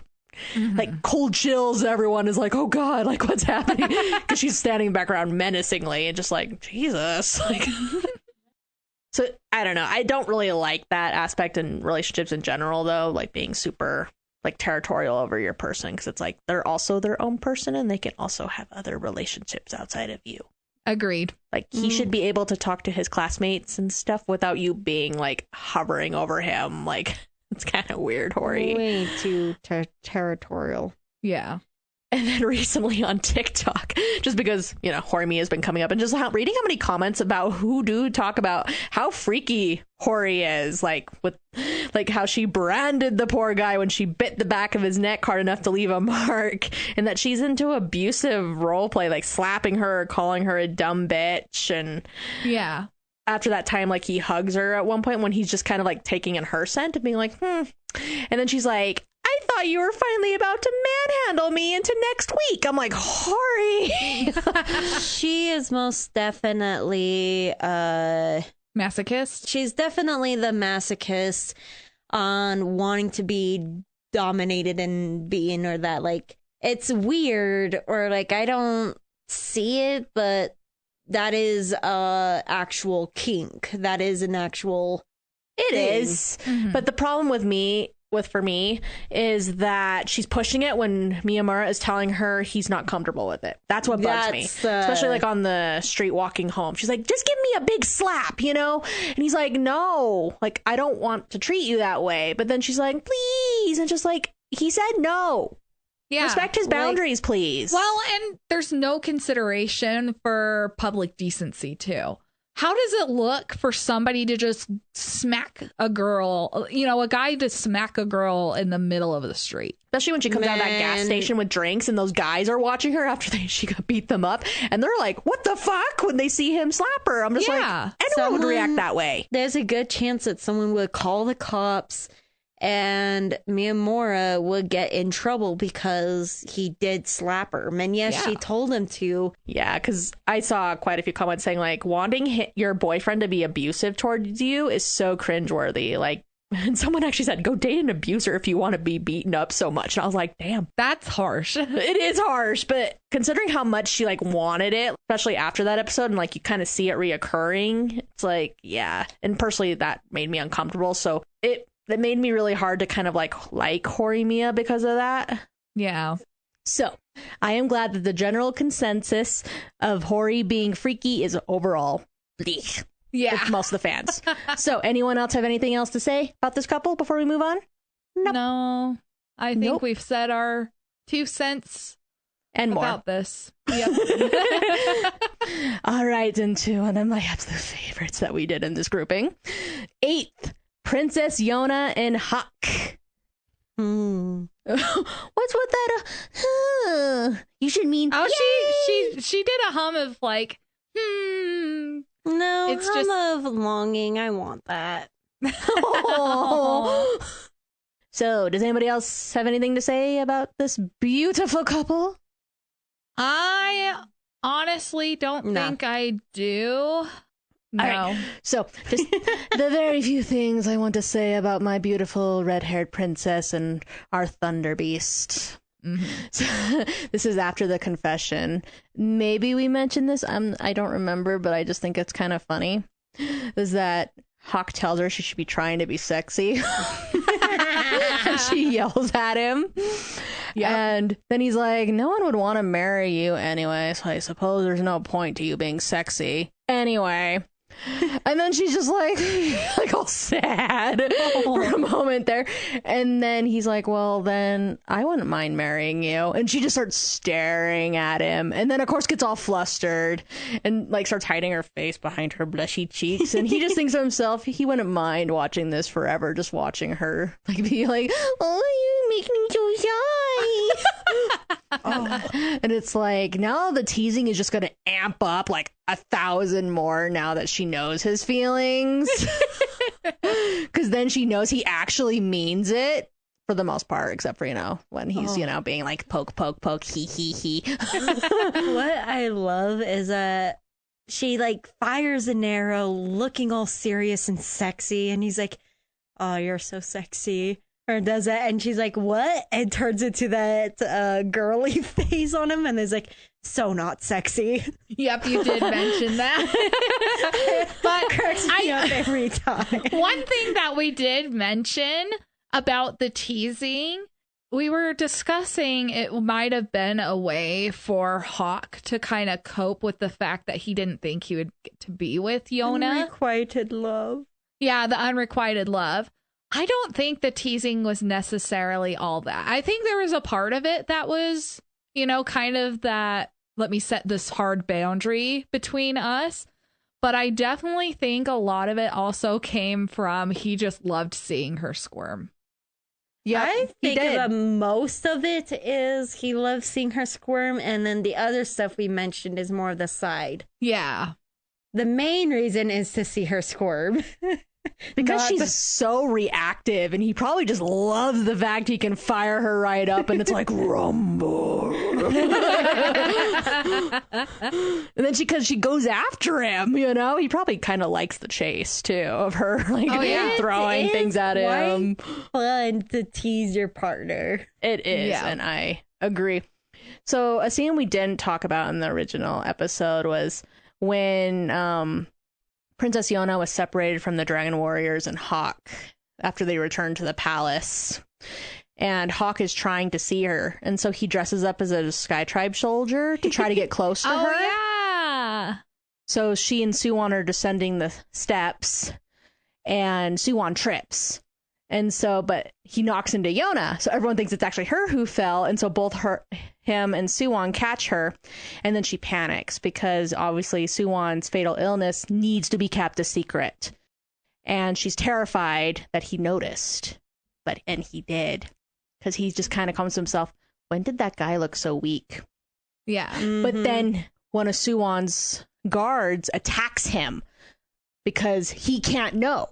Oh, so, the assassin. Yeah. And so they battle it out, but Hawk pretty much allows himself to be captured because he knows it's not going to do any good to fight against Suwon's bodyguard. Mm-hmm. So they imprison him, and they're talking about executing him, like Kaisuk and his guard, because now he knows bad information because he was a threat before because they always were worried he's going to kill him. This just gives them the excuse they needed. Yeah. Like they saw this as to to get rid of him because now he's an even greater threat because it's like, who will he tell? But then Princess Yona shows up and says, step aside. Like, I'm like, yes! Get it! Get him! And they're talking about, getting rid of him. And she's like, do you want to make an enemy of me and the Dragon Warriors? Because we will become your enemy if you dare execute Hawk. Mm-hmm. And so obviously Kaisuk has to back down because they need Princess Yona and the warriors to be their ally right now. Yep. And when they leave, they talk for a moment because he's asking her, okay, what's going on? Update me. So she does. But then he asks her for her hand. And when she gives it to him, he pulls her in and gives her some kisses. And I was like, oh, that's super cute. And then he tells her she doesn't need to go so far to protect him. And when she gets all teary-eyed, they touch foreheads through the bars. And this is like the first time they've seen each other in a while because they've kept them apart for this time. And I'm just like, they really needed that reunion, even though I hate the circumstances it happened under. And then, and just like the next chapter, like they're attending to his wounds and he tells her she should go. You know, she shouldn't really be there. And she tells him, with you injured like that, I don't want to go. I want to be even closer to you. And his face for a second as he stares at her. And then he says, you saying that makes me want to bust out of this cell and keep you from leaving. And Minsu, the attendant, is like, please don't do that. Like, you're just going to make everything worse. And the fact he's there for them being all mushy, I'm just like, that must be really awkward third wheeling that. Yeah. And then one more thing I want to mention in the most recent chapter that really grinds my gears. Oh, yes. Okay. Yona and Zena have been pulled into the chalice. Yes. And they're interacting with the dragon gods. And the white dragon god has the audacity to take on the appearance of Hawk and asks Yona if she wants to play lovers. Yeah, I honestly was expecting Yona to freak out a little bit more than she did. Because, you know, all of this tense situation, Inuyasha's been surrounded by these fake images of her friends, but seeing a fake image of her love is a whole different thing. And she just flat out pushes him away. But just that whole scene, made me super mad. And honestly, if I were Yona, I would have slapped him. I think she should have. Honestly. How dare he? Because they are so freaking desperate to keep her with them. I'm just like, oh my gosh, your love for the Crimson Dragon King is become creepy. Yeah. No, it's pretty creepy, honestly. But I think it's sweet that she wasn't fooled by it. Because they could have easily fallen into that cliche with it. Yeah. I love that she's standing her ground. Go, Yona. Go, Yona. All right, so does anybody else have anything else to say about our precious Hawk and Yona? Because I'm pretty sure I've said my piece with this couple and how much I love them. I think I have too. I'm really excited to see what the next few chapters bring. I'm so excited. Please give us a really good ending. Please. Yeah, I want the reunion to be good too. Oh, I do. All right, so our ninth couple, Sophie and Howl. Anybody have anything new to say? I think we analyzed every inch of that movie. Yeah. I don't know if there's much more I want to add to it. I don't think we really miss anything in the movie because I'm pretty sure we covered it pretty solidly. And I'm pretty happy with that we did talk about this couple because obviously, you know, they're one of the best Studio Ghibli couples out there for me. Of course. Yeah, I agree too. All right, then. So our final couple. Taiga and Ryuji. Ugh. The one that made us all want to throw up. Thanks for giving us that, Juno. I needed someone else to bash it with me, okay? I wanted everyone else to go through the torment I did when I watched that anime. I do not think it was worth finishing even the first time because that was rough. Yeah. But I was determined not to drop it, but then I finished it and I was just like... No, that was a waste of my time. This ending, rumble. Yeah. No, as I said in the episode, just leave them as siblings, please. Yeah. Sibling dynamic, and that's it. I would have loved a younger sister and an older brother dynamic for them. Like, it's almost like she finds a new family to like take her in. Like, That's because how of how it should be. It should have been more like Attack on Titan in the fact that someone should have died. He should have No. More like she than he, but still. So we vote Taiga would be the one to die. Yeah, let's just She off Taiga. is a more toxic one of the two. Yeah, I don't know. I think I would have preferred it if, like, because of their relationship, like, it would have maybe helped them, like, find goals for themselves beyond high school. Mm-hmm. Like, I think it would have been really cute if, like, somehow Taiga inspired Ryuji to, like, go, like, we talked about, like, working in a nursing home or something like that. Mm-hmm. Or, like, in a community where he could help people because he obviously thrived taking care of people. And maybe Taiga, through learning something with Ryuji, that maybe, like, a career for herself. Yeah. To do something, like, I think it would have been better that for it not have to have been a romance, like, Mm-hmm. personally. Like, it's almost like friends somehow inspire each other to go on to do good things in their lives somehow. Yeah. Does that make sense? Yeah. Absolutely, yeah.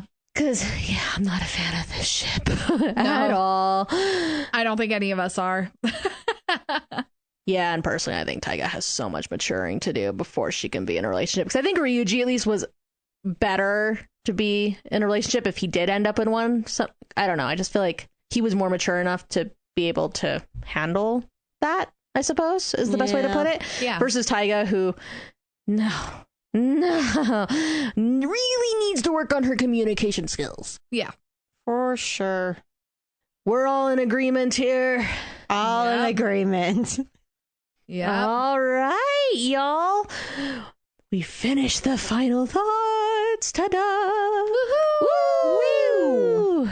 That was a lot. All right, y'all. So what are your feelings about the 10 couples we just covered?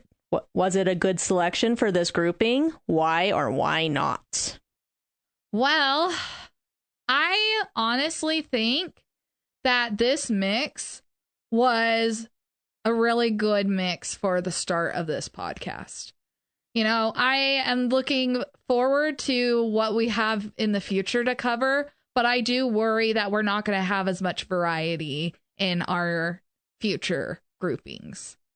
I'm in agreement as I do think it was a good group to start out with in terms of like popular anime shows. We were looking for couples that we were well known within the romance anime community to start off the podcast in the hopes, you know, more people would give it a listen once they saw we were covering ships that are well loved. I mean, Howl and Sophie are beloved from the Studio Ghibli movies. They're one of the most popular couples. So I know that we wanted it to be a good introduction of couples as we began this podcasting journey together. And I think we did a good job so far with our picks. I agree.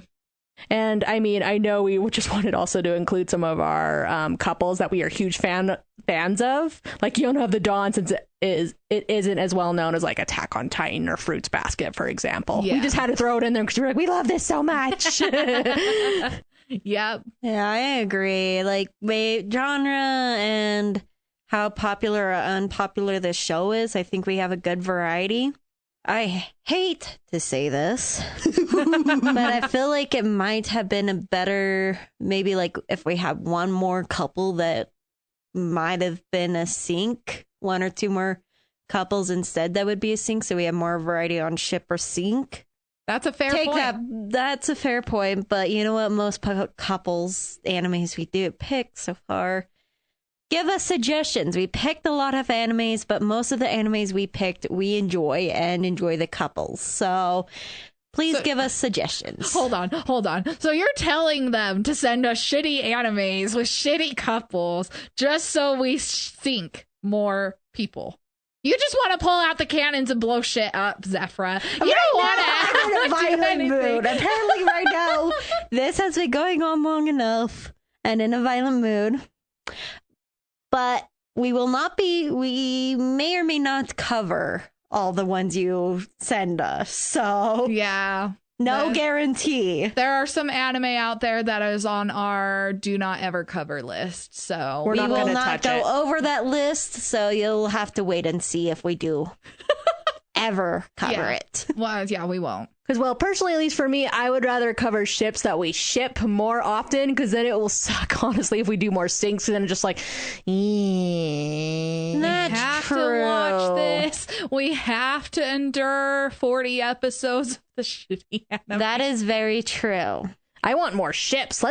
I want to fill our ocean with lots of fun ships. Like, go, be free, sail the waves. I should say this. Yeah, I'd rather. In a way, it feels like we should have more syncs, but honestly, 2 out of 10, it does also feel like a lot. Well, and to be quite frank, when we initially planned these first 10, we didn't think we were going to sync Eren and Mikasa. No. I thought I was going to ship it, but that last season, Aaron. But yeah, a lot of frustrations, but good variety. Yeah.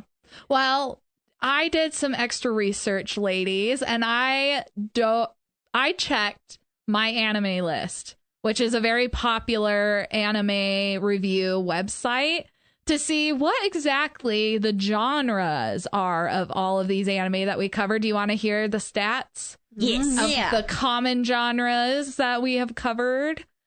So, out of these 10, 4 of them are considered shounen. Shounen anime is typically anime written for a male audience, which Only I thought was 4? interesting. Huh. Only 4? Only Wow. 4. And you want to know the crazy thing is, I believe, I'm trying to remember, I think Toradora was considered a shonen, which I was questioning because I thought Toradora was pretty close to shoujo, which is for girls.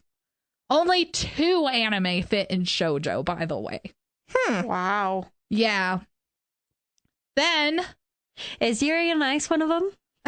so, do you want to know what Yuri on Ice is? Yuri on Ice is considered a shonen ai.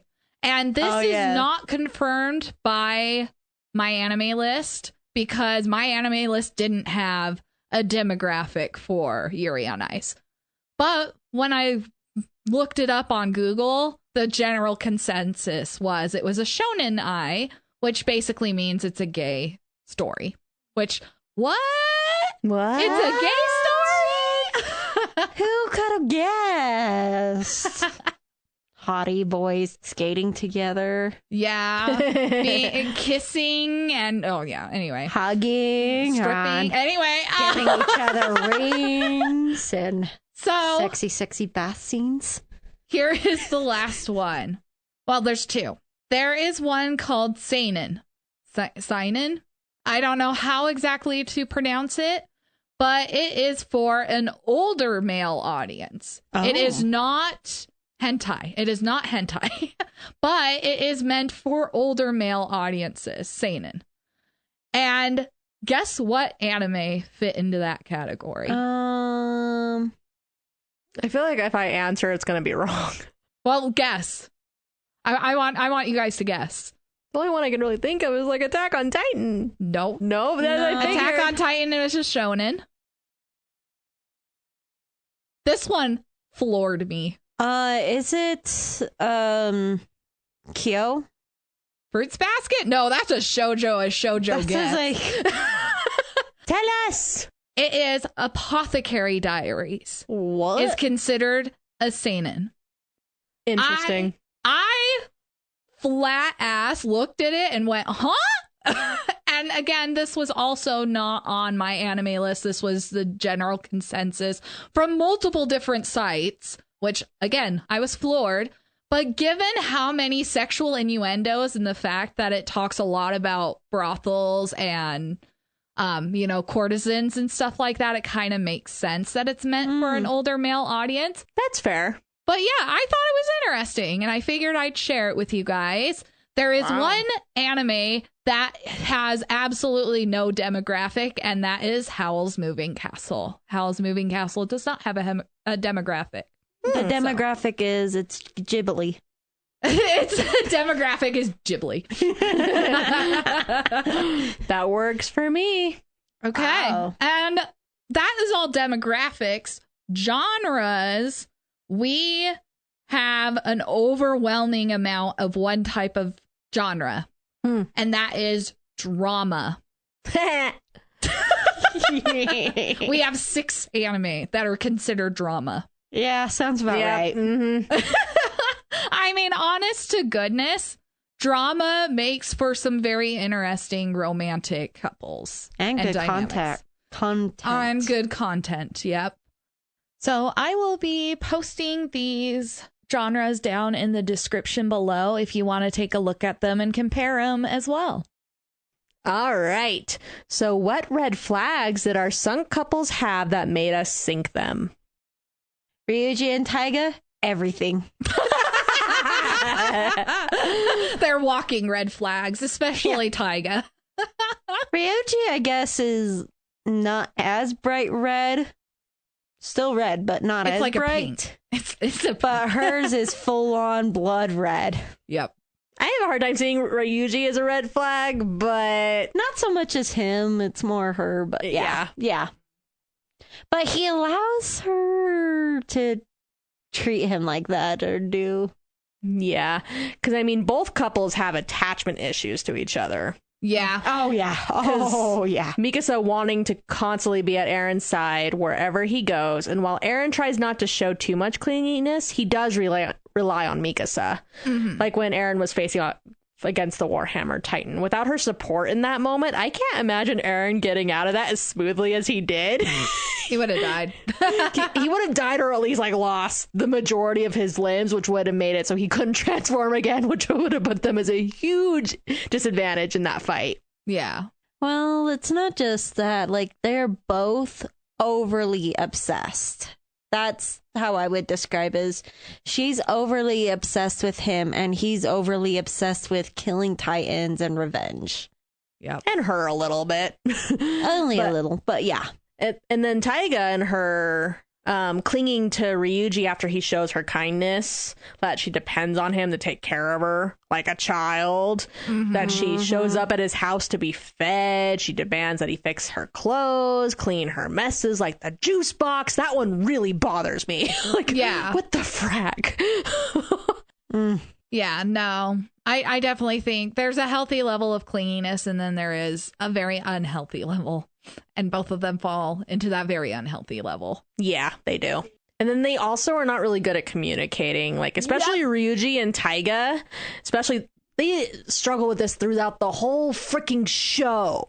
Like they could not communicate, which is Yep, that was the one I was going to mention is no communication. Honestly, even Aaron and Mikasa struggle a lot with the communication. Oh yeah, that's one I was gonna say that they too, because like Mikasa does try multiple times to talk to Aaron, but he's really dismissive of her. He's too obsessed and doesn't so focus on his own to listen. And Horimiya, the one that we borderline sunk, Yeah. but they shipped had no them. communication too. Yeah, we shipped them, but we can see the red flags, and so yeah, they can easily go down too. We all agreed they need therapy.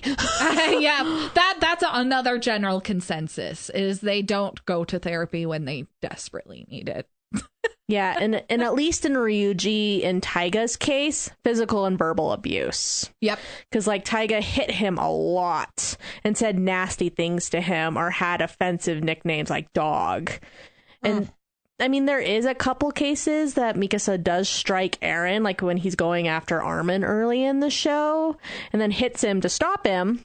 Yeah. And then shoves bread into his mouth and is like, eat. She also hits him when he's being stupid and like she sees that his actions are going to get himself killed. So she would hit him to get him to his senses. Yeah. But he does the same to her. Like the first attack, he headbutts her. Yeah. So there's some smacking there too.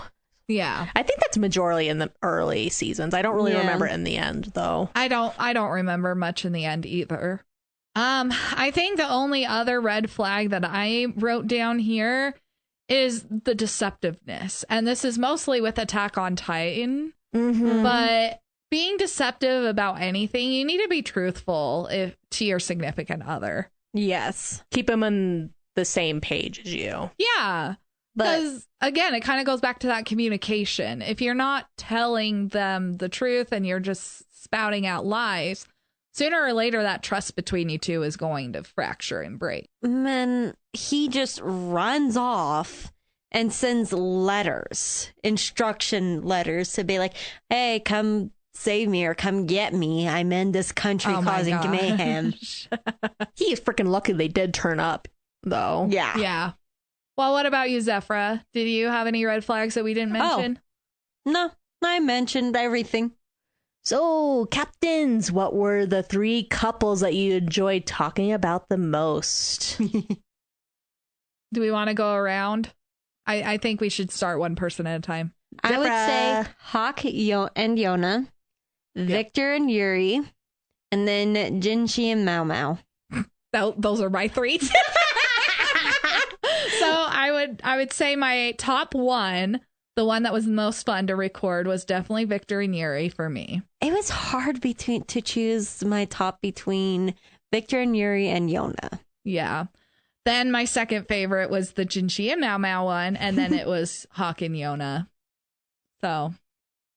So I did just say, like, my bonus couples would be Jinshi and Mao Mao and Yuri and Victor, because I had other options. But because those episodes were a lot of fun. Yes.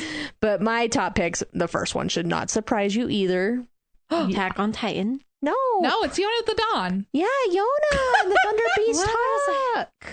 No, oh, okay. Anywho. But then my other 2 were Toru and Kyo, and Kagome and Inuyasha.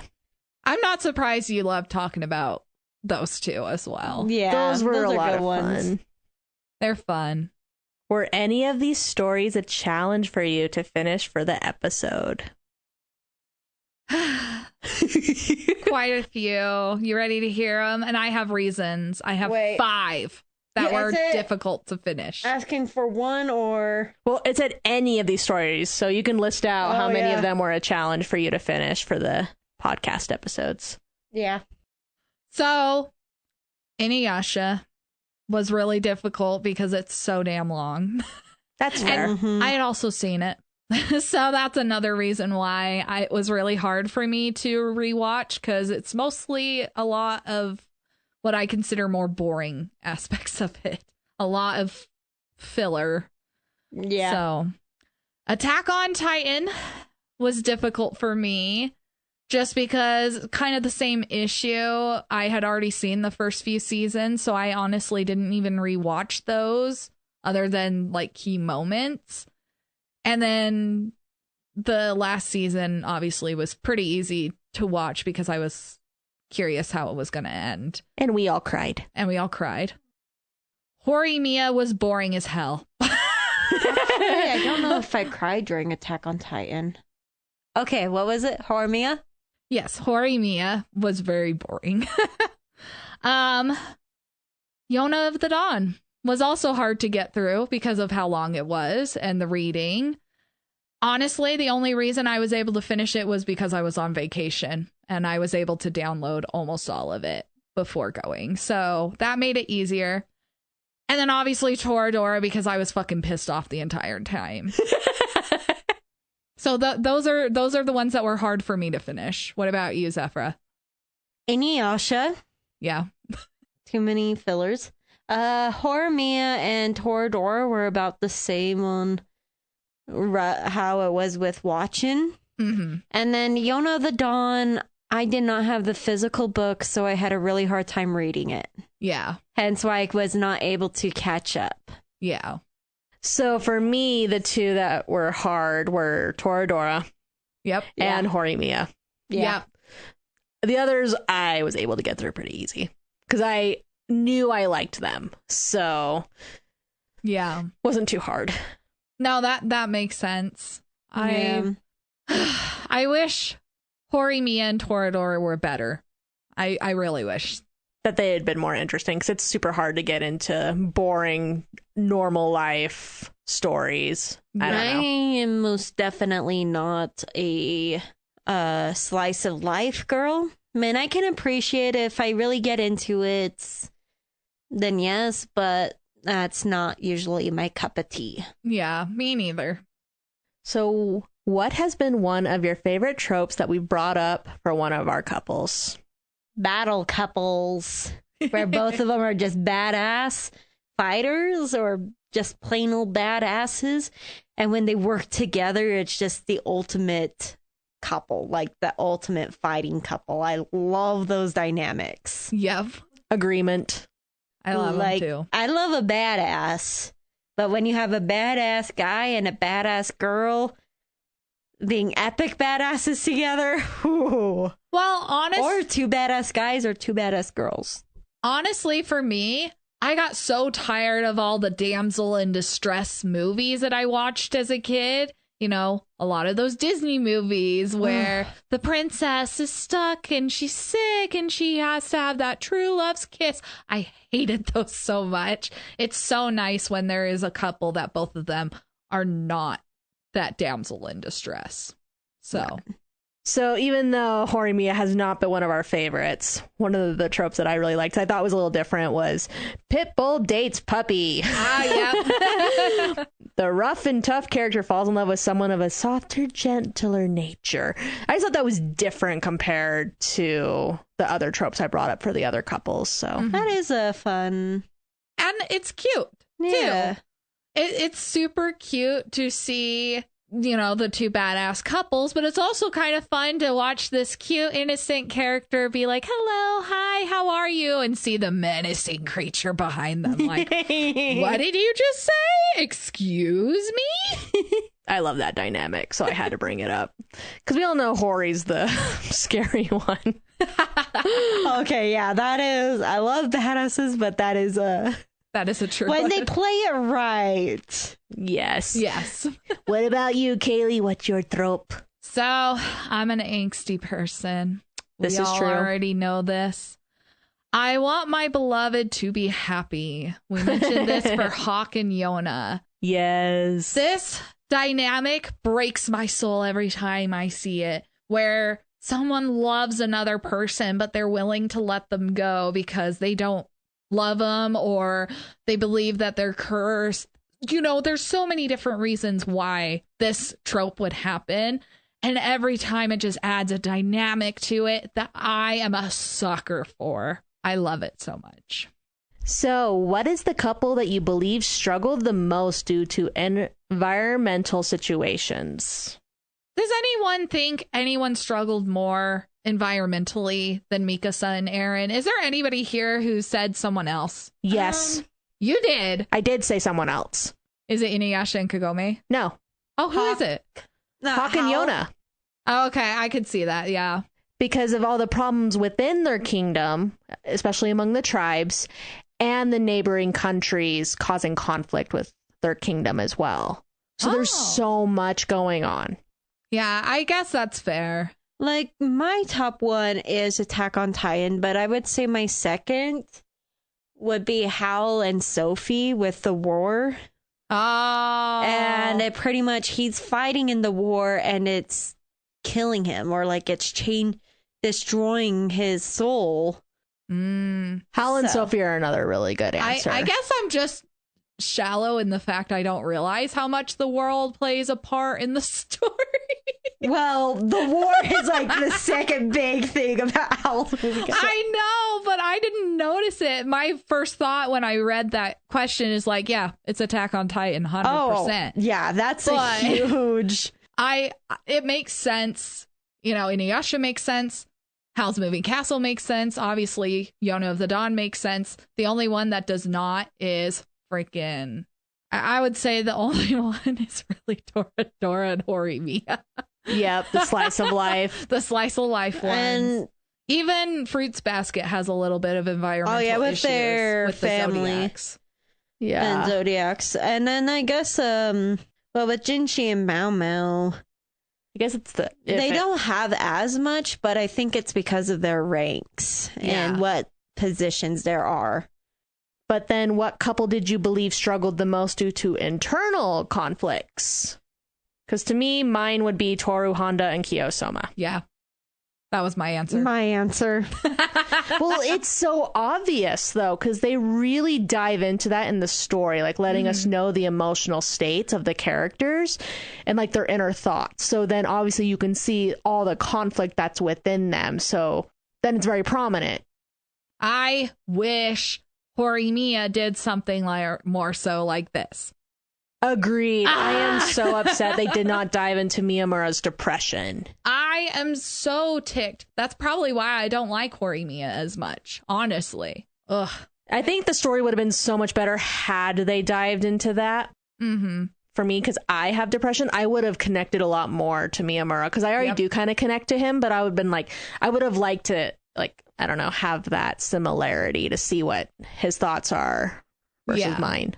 I would say the only other couple that we covered that I would even consider for this spot is Yuri and Victor. Agreed. Because they do dive into Yuri's anxiety when it comes to skating and his insecurities and everything like that. And it plays a huge role, especially when he's trying to push Victor away. So I think other than that, those two are the big ones.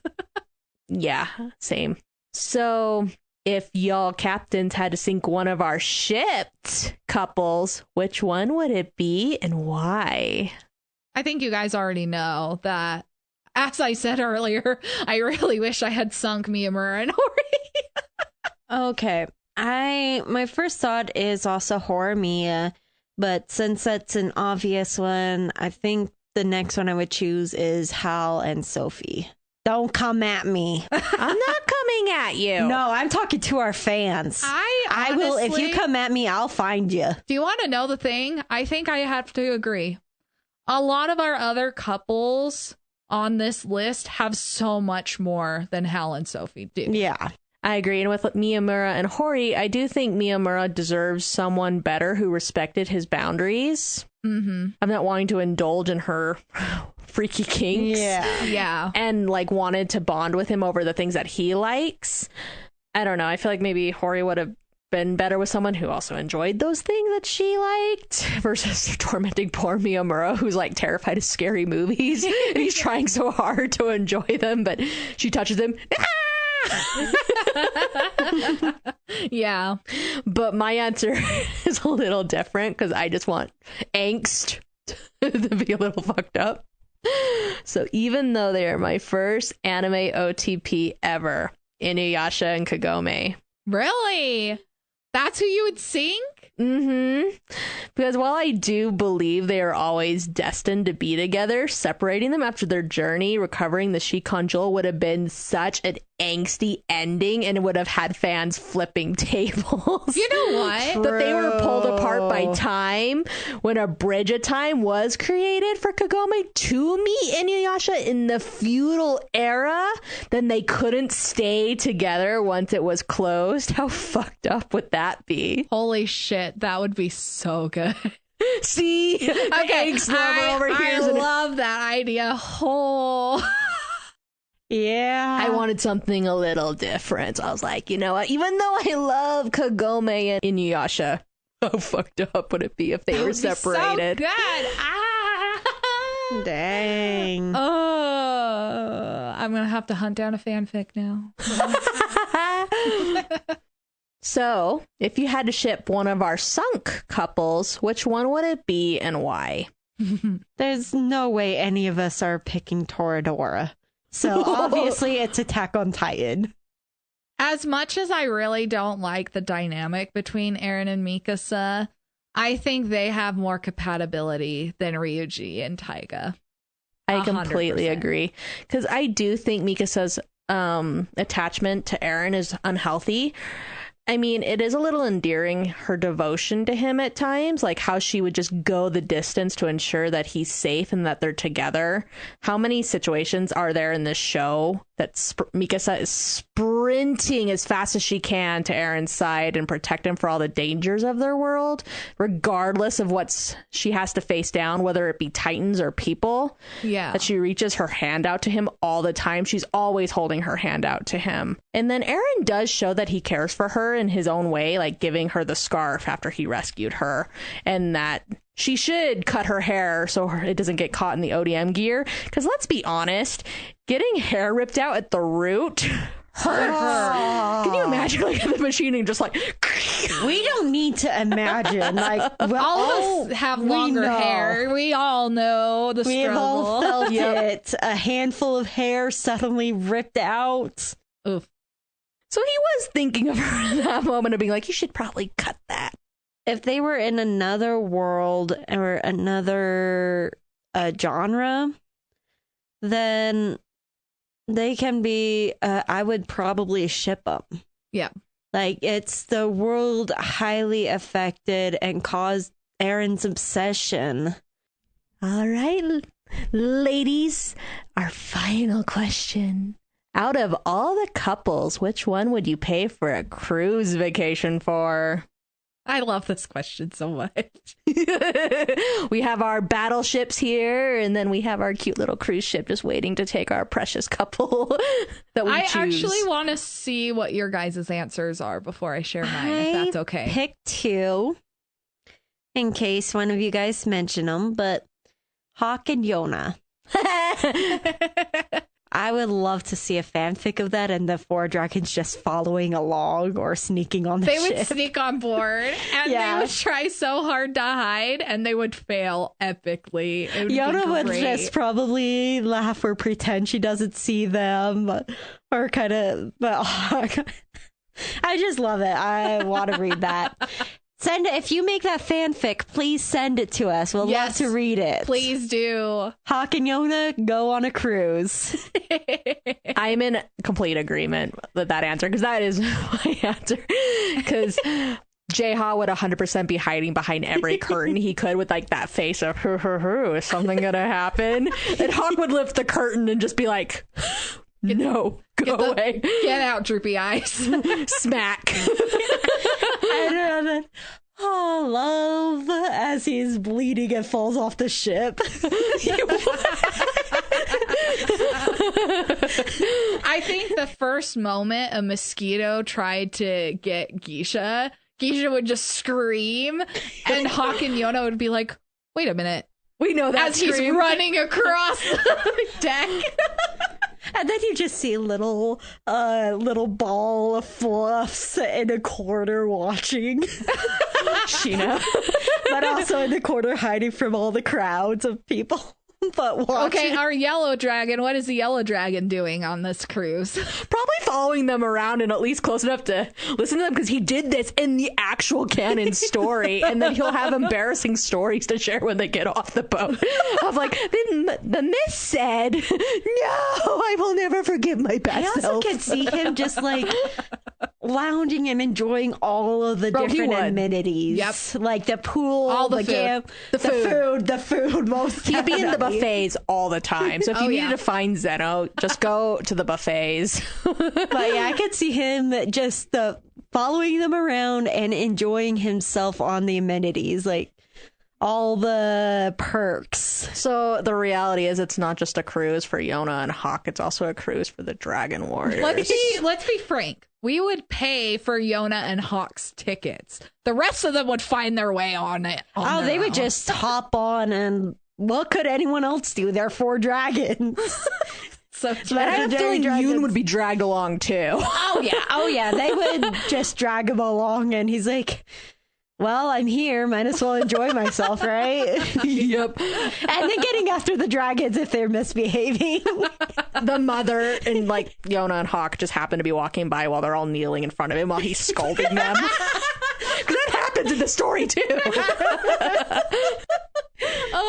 And Yona will be looking over like, oh, what's going on? And Hawk's just like, keep walking, princess. We're up for this is our activity. Trip. But I have to add this comedy answer, Kagome and Inuyasha, because Inuyasha would try to attack the ship with his sword. Like he did the train. Yep. I can see that, honestly. They'd arrive, him flying in and be like, I'm gonna take this down, Inuyasha, step by. And then he plumps, and then she just like walks up the ramp into the ship and be like, come on. I think he would land in the water. You hear your little the sploosh. And Kagome just waiting on the side, like, come on. What's taking so long? Come on, Inuyasha. Because then you think about the other time she sent him into the river. It's just like, how did he get out? Like, did he have to climb a little good ways? Or he's dragging his necklace up the back. Yeah. Or has to wait until it's like level with the water for him to get out. So, Kaylee, what's your answer? This one, I would love to be on the cruise ship with them just for the antics alone. Yuri and Victor. The moment you said the antics. Oh my gosh, Yuri and Victor was my second choice. Like, I think it would be so cute to see them. And then if the cruise ship has make sure it's a cruise ship with an ice rink and just watch them to skate together. I don't even need an ice rink. They do enough posing and shit in the hot springs. They can just do that on the pool. No, they would do that everywhere else. I'd love that. But like, I would want to pay for a cruise that specifically has an ice rink so they can enjoy that if they feel wanting. They want to. They would want to skate together, do that. So I would make sure the cruise ship has an ice rink. I would just love to see them get drunk and cause mayhem on this giant ass boat. There would be so strip teases every night. I would just follow along and take pictures and just. Oh my gosh. Hey, appropriate pictures. Not. I don't believe you. Are you sure the horny one of the group? I would take naked. And the Lies. swimsuit is different. Lies. Hey, just boxers or trunks is different than. You know he ain't keeping that shit on very long, especially Victor. I think it'd be too distracting staring to take pictures. Yeah, because we all know he took off his underwear in that one restaurant. Yep. It landed on that boy's head, so it would be a full wipe down. All right. Thank you for listening to this Captain's Final Log episode. If you enjoyed listening to us talk about your favorite pairings, leave us a review on whatever platform you listen to. You are also welcome to send any couple recommendations or questions to our Roll for Ships to our email, battleshipspod@gmail.com. Thank you for listening, and we will see you, fellow shippers, next time.